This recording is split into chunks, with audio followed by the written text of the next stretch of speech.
भारत सरकार द्वारा शुरू की गई ग्रेट निकोबार द्वीप परियोजना देश की सबसे महत्वाकांक्षी योजनाओं में से एक है। इस परियोजना का लक्ष्य ग्रेट निकोबार को हिंद महासागर क्षेत्र का सबसे बड़ा समुद्री और हवाई संपर्क केंद्र बनाना है।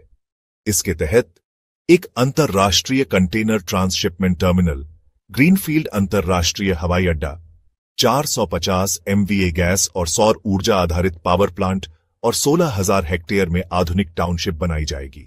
परियोजना का सबसे बड़ा पहलू यह है कि यह रणनीतिक और राष्ट्रीय महत्व से जुड़ी हुई है।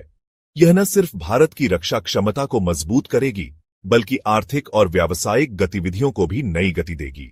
सरकार का दावा है कि इस परियोजना से स्थानीय पर्यावरण या आदिवासी समुदायों को कोई खतरा नहीं होगा। इस परियोजना को मंजूरी देने से पहले विस्तृत पर्यावरणीय प्रभाव आकलन EIA और पर्यावरण प्रबंधन योजना EMP तैयार की गई। निर्माण शुरू होने से पहले ही करोड़ों रुपए पर्यावरण और वन्यजीव संरक्षण योजनाओं पर खर्च किए जा चुके हैं। इतना ही नहीं, वन्यजीवों की सुरक्षा के लिए विशेष कॉरिडोर भी बनाए जाएंगे ताकि जानवरों की प्राकृतिक आवाजाही बनी रहे। केंद्र सरकार ने स्पष्ट किया है कि इस योजना से निकोबारी और शोम्पेन आदिवासी समुदाय को विस्थापित नहीं किया जाएगा। उनकी सुरक्षा और भलाई के लिए एक विशेष समिति बनाई गई है। इसके साथ ही आदिवासी विशेषज्ञों और मानव शास्त्रीय सर्वेक्षण भारत जैसी संस्थाओं से सलाह ली गई है ताकि इन जनजातियों का भविष्य सुरक्षित रहे। यह परियोजना 3 चरणों में पूरी की जाएगी, जो 2025 से 2047 तक फैली होगी। कुल 166 वर्ग किलोमीटर क्षेत्र में काम होगा, लेकिन यह अंडमान और निकोबार द्वीप समूह के कुल क्षेत्र का केवल 2% हिस्सा है। साथ ही जितना वन क्षेत्र परियोजना के लिए लिया जाएगा, उतने से अधिक क्षेत्र को फिर से हरित क्षेत्र के रूप में विकसित किया जाएगा।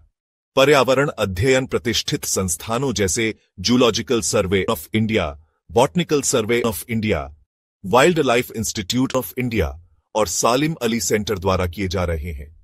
इन संस्थानों के पास दशकों का अनुभव और स्थानीय पारिस्थितिकी का गहरा ज्ञान है। सरकार का मानना है कि ग्रेट निकोबार परियोजना अर्थव्यवस्था और पारिस्थितिकी का संतुलन है। यह एक ऐसी पहल है जो भारत को हिंद महासागर क्षेत्र में और अधिक मजबूत बनाएगी। इस परियोजना से नए रोजगार पैदा होंगे, आर्थिक गतिविधियां तेज होंगी और देश की सामरिक शक्ति में भी बढ़ोतरी होगी। संक्षेप में कहा जाए तो ग्रेट निकोबार परियोजना सिर्फ एक अवसंरचना योजना नहीं, बल्कि भारत के लिए एक रणनीतिक दृष्टि है। यह आने वाले समय में हमारे देश को आर्थिक, पर्यावरणीय और सामरिक रूप से नई ऊंचाइयों पर ले जाएगी।